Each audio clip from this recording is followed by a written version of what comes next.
কলকাতার ভেতরে যেসব তাবর তাবর পুজো হয় তার মধ্যে অন্যতম হচ্ছে কিন্তু শ্রীভূমি। তো আজকে সকালে চলে এসেছি, আজকে এমনিতেও রথ আছে, তার সাথে শ্রীভূমি স্পোর্টিং ক্লাবে আজকে খুঁটি পুজোও আছে, তো একসঙ্গে দুটোই। তো চলে এসেছি সকালবেলা এবং পুরোটাই কভার করার চেষ্টা করব। তোমরা সঙ্গেই থাকো এবং দেখতে থাকো।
পুজো এবং পুজো মানেই আমরা জানি শ্রীভূমি এক নম্বরে থাকবে, এটা বলার কিছু নেই।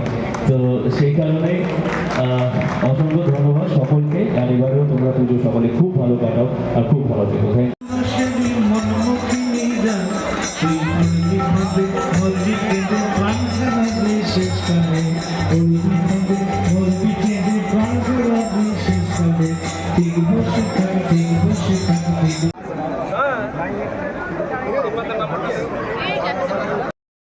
সো এবারে শ্রীভূমির থিম হচ্ছে তিরুপতি বালাজি মন্দির। এতক্ষণ আমি ওখানেই বসেছিলাম, বৃষ্টি হচ্ছে।